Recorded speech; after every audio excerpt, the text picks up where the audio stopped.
आज के वीडियो में हम क्लास 9th के टिश्यू जो चैप्टर पढ़ रहे थे लोग कोशिका, उसका आज दीर्घ उत्तरीय क्वेश्चन को पढ़ा जाता है। ठीक है, तो फर्स्ट नंबर क्वेश्चन है, पौधों में सरल ऊतक जटिल ऊतक से किस प्रकार भिन्न है, उदाहरण के साथ बताइए। तो पहला हम लोग देखते हैं लोग सरल ऊतक। तो सरल ऊतक एक ही प्रकार की कोशिकाओं के बने होते हैं। मृदूतक, श्लेषोतक एवं दृढ़ोतक ऊतक होते हैं। ठीक है, सरल ऊतक के अधिकांश जो कोशिकाएं होते हैं वो जीवित होते हैं। ठीक है, जटिल ऊतक में आते हैं तो ये एक से अधिक कोशिकाओं के बने होते हैं। ठीक है, जैसे जाइलम और फ्लोएम। जाइलम और फ्लोएम का फ्लोएम को बास्ट भी बोलते हैं लोग, और जाइलम को हम लोग दारू भी बोलते हैं लोग। ठीक है, अब आते हैं लोग क्वेश्चन नंबर 2।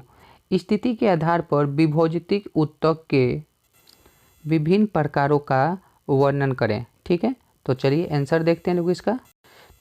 ठीक, देखते हैं लोग। तो स्थिति के आधार पर विभोजित ऊतक के 3 प्रकार होते हैं। ठीक है, पहला शीर्षस्थ, पार्श्वस्थ और अंतर्वेशी, और इन तीनों का काम भी देखना है। ठीक है, तो काम देखते हैं लोग। शीर्षस्थ का क्या, यह तने एवं जड़ के शीर्ष भागों में होता है तथा लंबाई में वृद्धि करता है। ठीक है एकदम। अब बी देखते हैं, पार्श्वस्थ। यह जड़ तथा तने के पार्श्व भाग में होता है एवं द्वितीय वृद्धि करता है, साथ ही यह भोजन संवहन का कार्य भी करता है। ठीक है, सी नंबर देखते हैं ना, अंतर्वेशी। यह ऊतक स्थायी ऊतक के बीच में पाया जाता है। ये पत्तियों के आधार में या टहनियों के पार्श्व के दोनों ओर पाए जाते हैं एवं एक एक करके स्थायी ऊतक में परिवर्तित हो जाते हैं। ठीक है, अब अगला क्वेश्चन देखते हैं लोग। ठीक, आइए देखते हैं लोग इसका। मृदुत की संरचना एवं कार्य का वर्णन करें। ठीक है, मृदुत जो ऊतक होता है उसके बारे में कार्य का वर्णन करना है। ठीक है, तो आंसर है मृदुत या पेरेन्काइमा सरल स्थायी ऊतक का भाग है। ठीक है, यह ऊतक जीवित, गोलाकार, अंडाकार, बहुभुजी या अनियमित आकार की होती है। इसमें सघन कोशिका द्रव एवं एक केंद्रक पाया जाता है। ठीक है, अब मृदुत ऊतक के कार्य देखते हैं लोग। तो एपिडर्मिस के रूप में यह पौधे का संरक्षण का कार्य करता है। दूसरा नंबर इसका काम देखते हैं, पौधे के हरे भाग में खासकर पत्तियों में यह भोजन का कार्य करता है। सी नंबर, यह ऊतक संचयित क्षेत्र में भोजन का संचयन करता है, साथ ही यह उत्सर्जित पदार्थ जैसे कि गोंद, रेजिन, टैनिन आदि का भी संचित करता है। ठीक है, क्वेश्चन नंबर 4 देखते हैं। तो ठीक, देखते हैं लोग 4 नंबर क्वेश्चन, स्थूलकोण ऊतक एवं मृदुतक में क्या अंतर है, स्थूलकोण ऊतक के कार्यों का वर्णन करें। ठीक है, तो उत्तर देखते हैं। स्थूलकोण ऊतक यह पौधे में पर्याप्त मात्रा में उपस्थित होता है। ठीक है, इसमें अंतर्केशीय स्थान भी होता भी है और नहीं भी होता है। ठीक है, अब मृदुत ऊतक के बारे में देखते हैं लोग। यह बाह्य त्वचा से नीचे उपस्थित होता है। इसमें अंतर्कोशिका स्थान नहीं होता है। ठीक है, अब देखते हैं स्थूलकोण ऊतक के कार्य क्या होते हैं। तो यह पौधे को यांत्रिक सहायता प्रदान करता है, और साथ ही जब इनमें हरित लवक या क्लोरोप्लास्ट पाया जाता है तब ये भोजन का निर्माण करता है। ठीक है, अगला क्वेश्चन देखा जाए। ठीक, 5 नंबर देखते हैं। कोशिका भित्ति के आधार पर पेरेन्काइमा, कोलेन्काइमा एवं स्केलेन्काइमा के बीच अंतर स्पष्ट करें। ठीक है, तो उत्तर देखते हैं पेरेन्काइमा। तो यह गोल महीन कोशिका भित्ति वाला कोशिकाओं का बना होता है, जिसमें केंद्रक विद्यमान होता है तथा उनके बीच अंतर कोशिका स्थान पाए जाते हैं। ये सजीव होता है। ठीक है, दूसरा नंबर देखते हैं। कोशिका भित्ति पेक्टिन तथा सेल्यूलोज की बनी होती है। ठीक है, फर्स्ट वाला देख लिया। अब कोलेन्काइमा देखते हैं लोग। यह बहुभुजी कोशिकाओं का बना होता है। इनके बीच अंतर कोशिकीय स्थान नहीं होता है और ये सजीव होते हैं। ठीक है, दूसरा पॉइंट देखते हैं इसका। कोशिका भित्ति में पेप्टिन एवं सेल्यूलोज की बनी होती है। ठीक है, अब तीसरा नंबर इसका पॉइंट देते हैं स्केलेनकाइमा। यह मोटी भित्ति वाली कोशिकाओं का बना होता है जो आकार में लंबी अथवा अनियमित होती है। ये कोशिकाएं मृत होती हैं, ठीक है, इनकी कोशिकाएं मृत होती हैं। इसका दूसरा नंबर पॉइंट देते हैं इनकी कोशिका भित्ति लिगिन की बनी होती है, ठीक है। अगला देखते हैं लोग, चलिए देखते हैं लोग इसका क्वेश्चन 6 नंबर।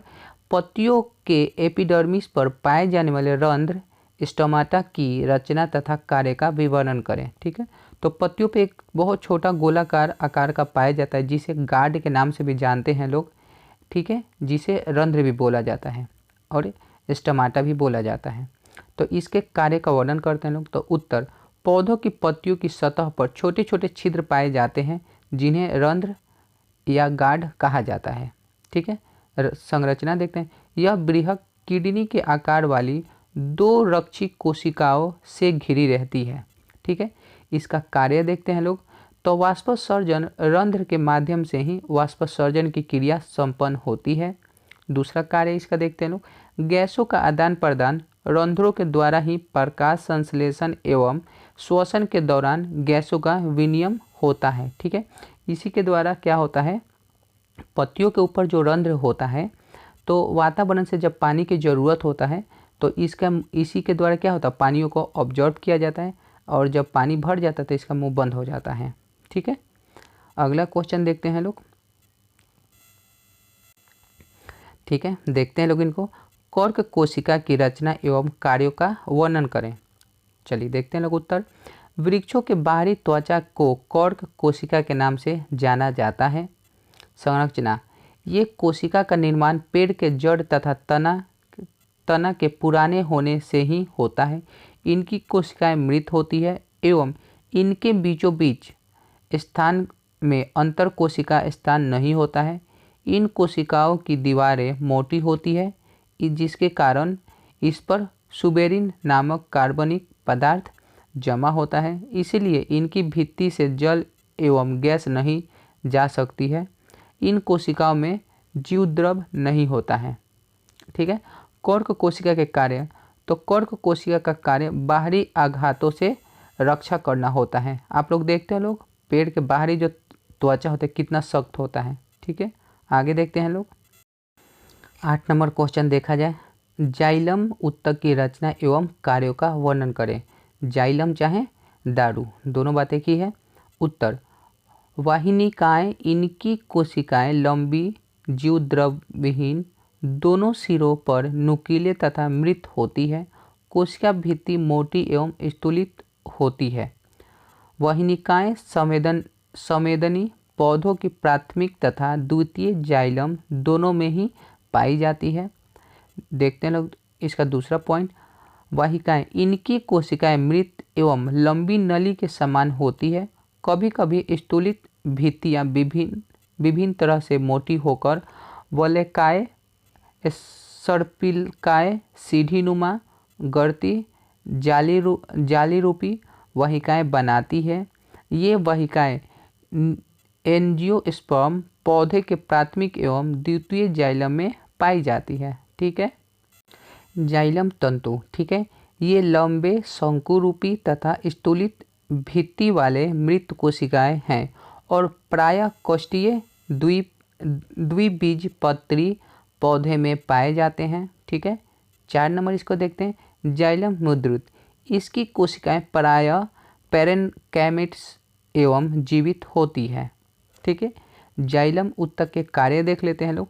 तो ये पौधे को यांत्रिक सहायता प्रदान करता है।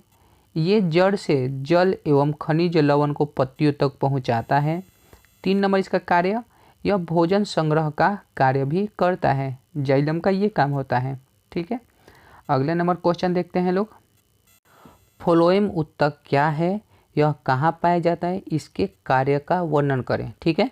तो उत्तर देखते हैं लोग, फ्लोएम एक जटिल एवं जीवित उत्तक है। जाइलम की तरह फ्लोएम भी पौधे की जड़ तना एवं पत्तियों में पाया जाता है। फ्लोएम के कार्य देखते हैं लोग, यह पत्तियों से पौधे के विभिन्न भागों में खाद्य पदार्थ का संवहन करता है। दूसरा कार्य इसका, यह पौधों को यांत्रिक सहायता प्रदान करता है। यह नलिकाओं द्वारा तैयार भोजन पत्तियों के संचयन अंग और संचयन अंग से पौधों के वृद्धि क्षेत्र में ले जाता है जहां इसकी आवश्यकता पड़ती है। ठीक है। उत्तक क्या है? जंतु उत्तक कितने प्रकार के होते हैं? किसी एक का कार्य सहित वर्णन करें। ठीक है, तो देखते हैं। उत्तक एक ऐसी कोशिकाओं के समूह है जो उत्पत्ति, रचना तथा कार्य के दृष्टिकोण से एक प्रकार की होती है। विभिन्न प्रकार के उत्तक मिलकर एक सुव्यवस्थित अंग का निर्माण करते हैं। ठीक है। जंतु उत्तक 4 प्रकार के होते हैं जो निम्नलिखित हैं। उपकला या एपिलिथमी उत्तक, संयोजी उत्तक, पेशी उत्तक और तंत्रिका उत्तक। ठीक है, अब इनका कार्यों का भी हम लोग वर्णन देख लेते हैं लोग। चलिए 1 नंबर को देखते हैं लोग। उपकला या एपिलिथियमी उत्तक। एपिथेलियमी उत्तक अंगों की बाहरी पतली परत तथा आंतरिक अंगों की भीतरी स्तर का निर्माण करती है। ऐसे उत्तकों में अंतरकोशिकीय स्थान अर्थात कोशिकाओं के बीच के स्थान नहीं होते हैं। इनकी कोशिकाएं एक दूसरे से करीब करीब सही होती है। ऐसे उत्तक अंगों की रक्षा करते हैं। ये विसरण, स्रावन तथा अवशोषण में सहायक करते हैं। ठीक है। एपिथेलियमी उत्तक के कार्य क्या होते हैं? तो एक नंबर कार्य देखते हैं। तो त्वचा की बाह्य परत का निर्माण करना, कोमल अंगों की बाहरी परत बनाकर उनकी रक्षा करना, पोषक पदार्थों के अवशोषण में सहायता करना, व्यर्थ पदार्थों का निष्कासन में सहायक करना। ठीक है। अगला क्वेश्चन देखते हैं लोग। 11 नंबर। एपिथेलियमी उत्तक कहाँ पाया जाता है? इसकी विशेषताओं और कार्यों का वर्णन करें। ठीक है, तो आंसर देखते हैं। एपिथेलियमी उत्तक जंतु उत्तक में पाया जाता है जिसे उपकला उत्तक भी कहते हैं। इसकी विशेषताएं क्या होती है?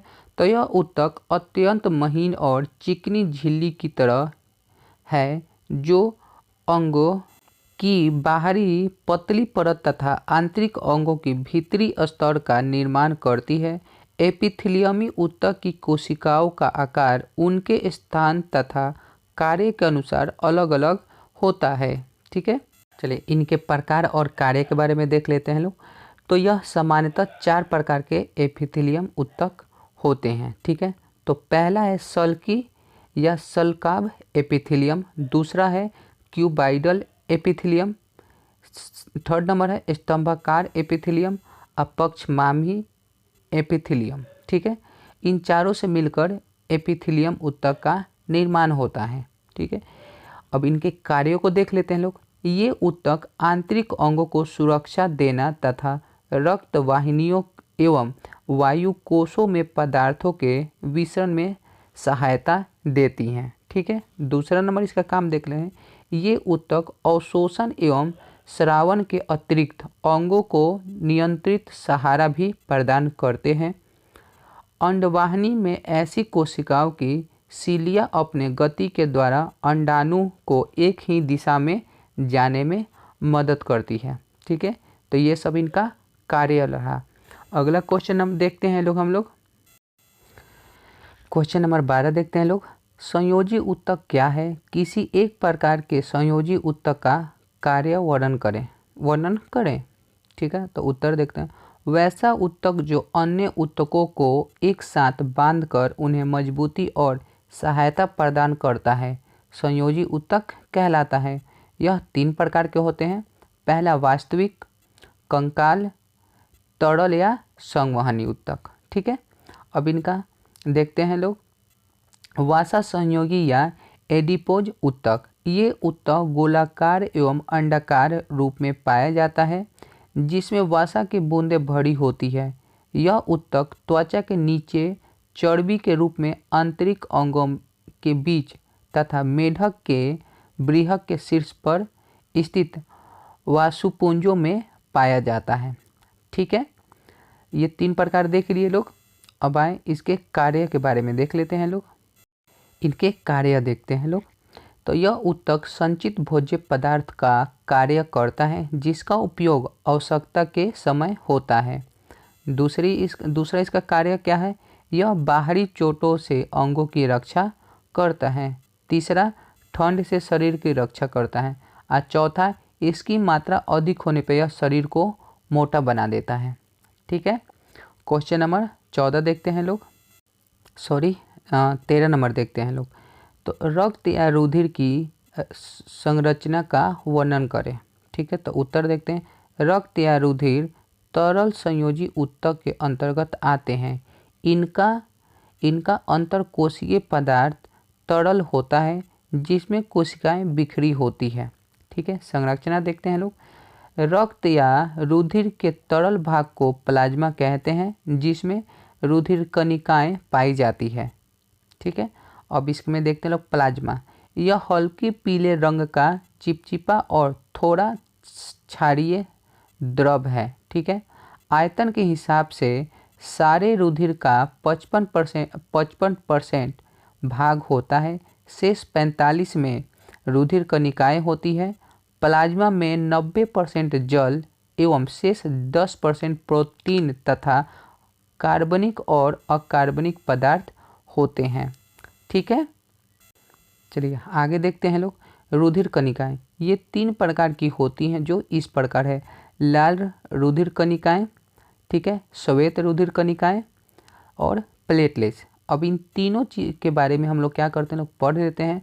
लाल रुधिर कणिकाएं मेढक में बड़ी तथा अंडाकार होती है एवं प्रत्येक में एक केंद्रक होता है। स्तनी जैसे मनुष्य हो गए, खरगोश हो गए आदि में लाल रुधिर कण बाइकॉन्वेव या उभयावतल होता है पर सतह गोलाकार होती है एवं इसमें केंद्रक नहीं होता है। ये लाल अस्थिमज्जा में बनता है। ठीक है, अब देखते हैं लाल रुधिर कण में एक प्रोटीन रंजक हीमोग्लोबिन होता है जिसके कारण इन कणों का रंग लाल होता है। हीमोग्लोबिन एक प्रोटीन ग्लोबिन 96% एवं एक रंजक हीम 4 से 5% से बना होता है। हीम अणु के केंद्र में लोहा Fe होता है। ठीक है, जिसमें ऑक्सीजन को बांधने और मुक्त करने की क्षमता होती है। ठीक है, श्वेत रुधिर कणिकाएं, इसके बारे में अब देख लेते हैं। ये अनियमित आकृति की केंद्र युक्त और हीमोग्लोबिन रहित होती है। इनकी संख्या लाल रुधिर कणों की अपेक्षा बहुत कम होती है। कुछ सूक्ष्म कणों की उपस्थिति के आधार पर इन्हें दो प्रकार का माना जाता है। जिन श्वेत रुधिर कणिकाओं में कण मौजूद होते हैं जैसे न्यूट्रोफिल, इनोसिनोफिल और पॉलीवत होता है, इन्हें ग्रेनुलोसाइट्स कहते हैं। बेसोफिल इनका केंद्रक होता है। ठीक है, कुछ श्वेत रुधिर कणिकाओं के कोशिका द्रव में कण नहीं पाए जाते हैं, इन्हें ग्रेनुलोसाइट्स कहते हैं। ये 2 प्रकार के होते हैं, लिम्फोसाइट्स एवं मोनोसाइट्स। लिम्फोसाइट्स एंटीबॉडी के निर्माण में भाग लेते हैं।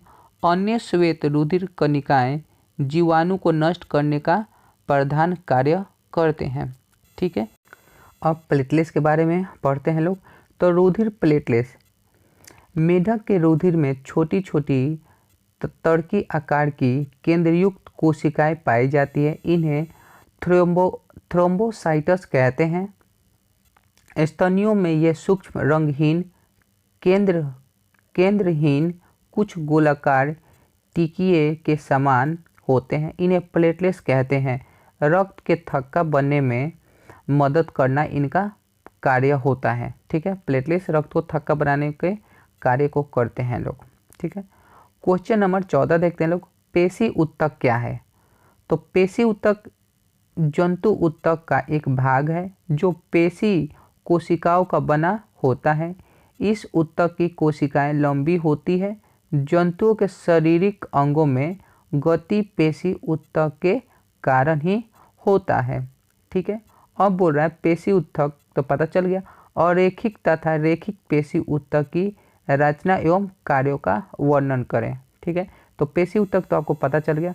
अब अरेखिक तथा रेखिक पेशी ऊतक की रचना करें एवं कार्यों का वर्णन करते हैं लोग। ठीक है, चलिए आगे देखते हैं लोग। अरेखिक तथा रेखिक पेशी ऊतक का ही भाग होता है। तो अरेखिक, ठीक है, रेखिक पेशी देखते हैं लोग। तो यह पेशी तर्क की आकृति की होती है। आहार नाल की भित्ति में ये अनुदैर्ध्य और गोलाकार पेशी स्तरों के रूप में दिखाई देती है। ठीक है, अब इसका कार्य देख लेते हैं।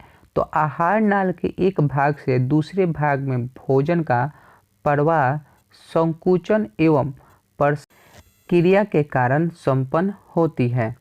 ठीक है, आगे देखते हैं लोग। अगला देखते हैं लोग रेखित। ये पेशी जंतु के कंकाल से जुड़ी रहती है और इनमें ऐच्छिक गति होती है। यह पेशी अनेक बहुकेंद्रक तंतुओं द्वारा बनती है। प्रत्येक तंतु या कोशिका एक पतली झिल्ली सार्कोलेमा से घिरी रहती है। इसके अंदर कोशिका द्रव भी होती है जिसमें सार्कोप्लाज्मा कहते हैं, जिसमें अनेक माइक्रोफाइब्रिल होते हैं। ठीक है, क्वेश्चन नंबर 15 देखते हैं। रक्त एवं लसिका के कार्य का वर्णन करें। ये बहुत इंपॉर्टेंट है, 10th क्लास में बहुत बार आया है। तो चलिए, रक्त एवं लसिका के निम्नलिखित कार्य होते हैं। तो रक्त के कार्य को देखते हैं लोग। तो फर्स्ट में रुधिर द्वारा पची भोजन सामग्री जैसे ग्लूकोज, एमिनो अम्ल आदि अंतःस्रावी एवं उत्सर्जित पदार्थों जैसे ऑक्सीजन, कार्बन डाइऑक्साइड आदि का परिवहन विभिन्न अंगों में होता है। ठीक है, आगे देखते हैं लोग। ठीक है, 2 नंबर देखते हैं। शरीर के ताप को नियंत्रित करती है। प्लेटलेट्स रुधिर को जमाने में मदद करता है। श्वेत रुधिर कणिकाएं जीवाणुओं तथा अन्य हानिकारक पदार्थों का भक्षण कर उन्हें नष्ट कर देता है। ठीक है, अब आते हैं लोग लसिका के कार्य को देखते हैं। तो रोगों से लड़ने एवं संक्रमण से सुरक्षा प्रदान करता है। यह पोषक पदार्थों का परिवहन करता है। लसिका शरीर के असंख्यमय तंत्र का निर्माण करता है। ठीक है, अब 16 नंबर देखते हैं लोग क्वेश्चन। जो क्वेश्चन है ये फिगर वाला है। तंत्रिका ऊतक की इकाई क्या है, ठीक है, इसके बारे में पूरा दिया हुआ है। और 17 नंबर भी वही है और उसके बारे में हम लोग को पूरा क्या करना है, बताना है। तो आप लोग अच्छे बच्चे जैसा आप लोग इसमें से लिख लेना और अपना भारती भवन का बुक उठाना लोग, उसमें पूरा डिटेल में दिया हुआ है। ठीक है, एक बार पढ़ के आप लोग समझ लेना लोग। ठीक है, थैंक यू।